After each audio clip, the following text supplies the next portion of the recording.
So Gemini introduced two new features in their web version, and it will be soon available in the all mobile app versions too.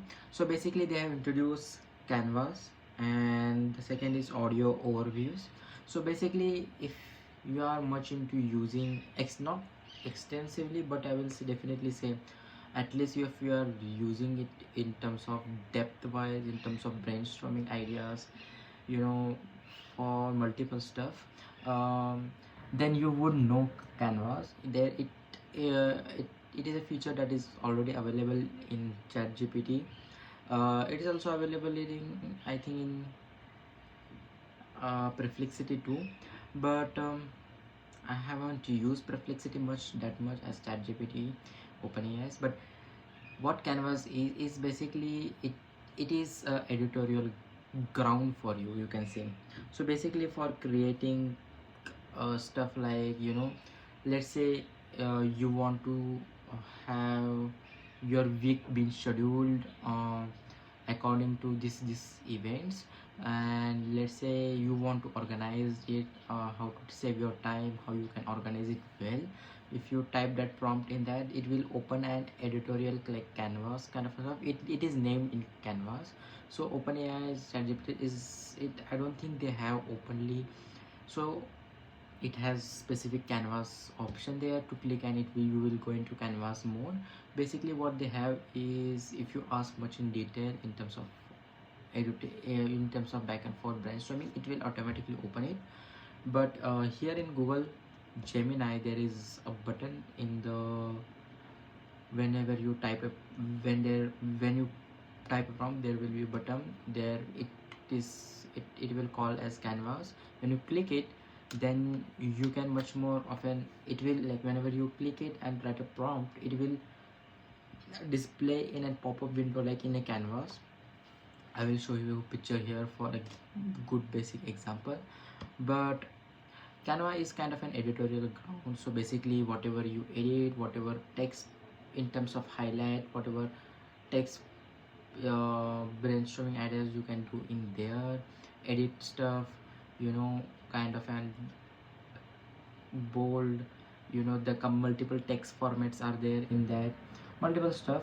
And then you can make that into a document. Like that is what is a good use of a Google Gemini is, it has access, like uh, Google has created this ecosystem like what Apple has, is where they have Google Docs, Google Sheets.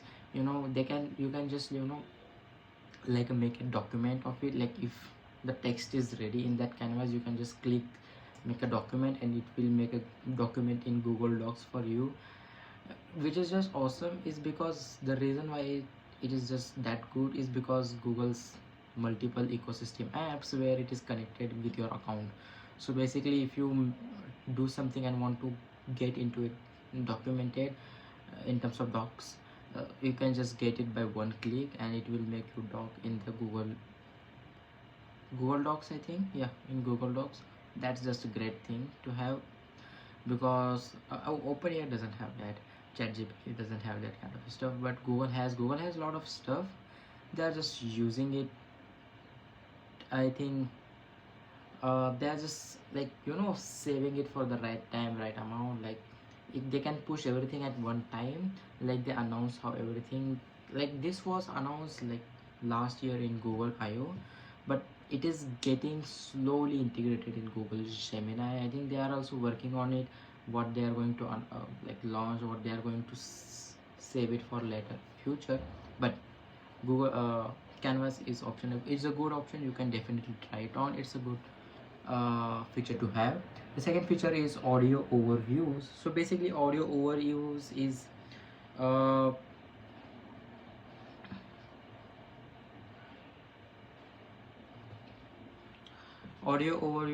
basically, if you have followed Google I/O last year, when I also, I think, did a podcast over it. I think I remember. No, I didn't do podcast, but do I did write a newsletter piece about it, about whole Google I/O event.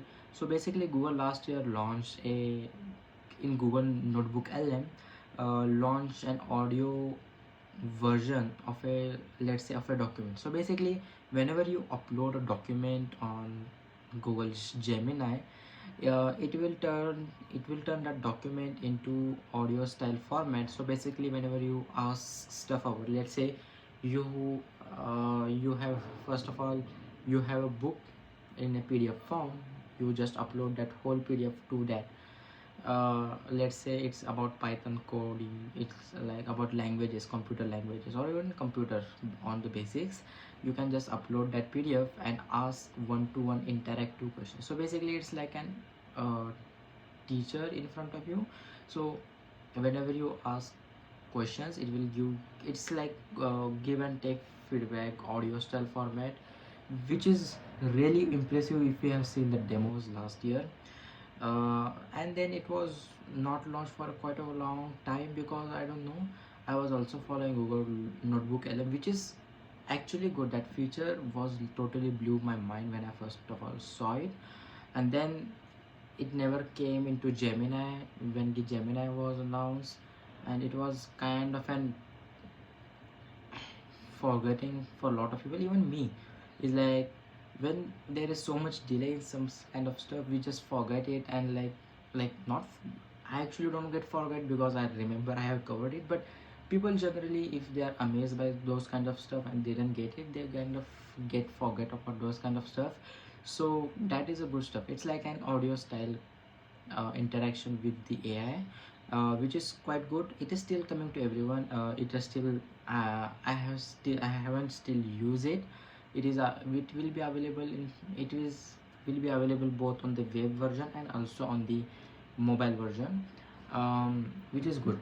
uh, the audio overview is also actually really good in terms of, let's say you have uh, written a prompt and it has given you an answer, but you just don't want to read that answers or like whatever it has given, then you can again turn the audio overview on and just have one-to-one conversation with the AI and asking questions, and it will give you answer back and forth according to the what conversations you are having. So it is, those two good features have been added. It will be much more like uh, in the next week coming.